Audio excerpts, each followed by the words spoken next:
Hello, my chicklets. Thank you for stopping by. Today we will be reading Soft Lies. This is a short but cute story. There is a bit of a bittersweet ending to it, so I do hope y'all enjoy it.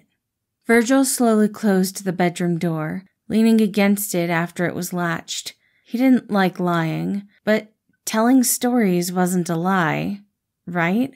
Telling Remus stories about friends who were separated for a long time but were able to get back together, encouraging him that goodbye wasn't forever, that was okay, right? He let out a slow, shaky breath, running his hand through his hair. It had to be okay. He needed it to be okay. Because what else could he do? Remus was missing someone who wasn't coming back, and Virgil wanted to give him hope, even if it was false. He looked down the hallway at the yellow door, and then at his own purple one, the color fading. He'd been struggling, taking on the role of protector. He wasn't meant for this. But he had been born in the darkness, and he had been the first. He was the oldest, and it was his responsibility to take care of the others, even if he wasn't prepared for that. Janice was born second, a shy, curious protector, but Virgil couldn't ask him to be the guardian, the parent. He was just a kid. So, Virgil had taken on a role he wasn't meant for. Remus came next, lost and wandering down the hallway. He was looking for Roman, and Virgil knew where Roman was, but he wasn't allowed to go there. He wasn't supposed to go see the others.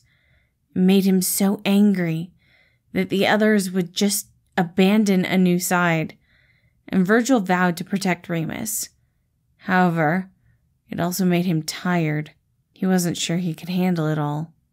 V? Janice walked out of his door, making his way towards Virgil. Hey, Snake, why aren't you in bed? I heard you out here, he said quietly, walking over and pulling Virgil down to make him sit. Then he sat himself in Virgil's lap. Let me tell you a story this time. All right, let me know what you got. Once upon a time, there were two children wandering through the forest. They were lost and didn't know where they were headed. They walked around until they were found by a wizard.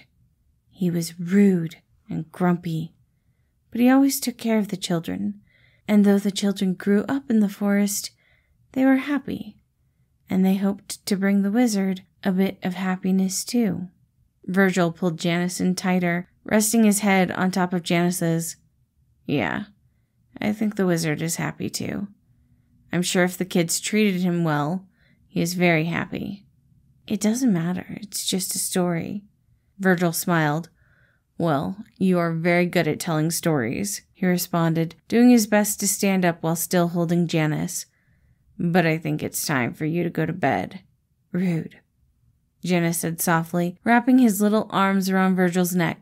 I don't want to go to bed. I know, but little sides need their rest. Virgil was doing the best he could, and if Janice and Remus were still happy, then it was at least working in part. Will you still be here when we wake up in the morning? That gave Virgil pause as he looked over at the purple door, slightly faded in color. The longer he stared, the brighter it got, until he felt safe looking back to Janice. Yeah, Squirt, I'll still be here when you wake up in the morning, he promised, opening up Janice's door and tucking him into bed. And if you have a nightmare, you know where to find me. Janice nodded, curling up into the covers. I won't. He said that, but Virgil and Janice both knew it was a lie. Janice was prone to nightmares and would probably find himself curled up in Virgil's bed later in the night. That was fine, because Virgil was there to support them. He walked back out of the room, looking at his own door, now a stronger purple than it had been just a few minutes ago. He was here to protect Remus and Janice. He was here to help them, and he wasn't going anywhere. Not while he still had a say in the matter. Thank you all for listening. Again, this was Soft Lies. I do hope y'all enjoyed it, and I hope you have a wonderful day.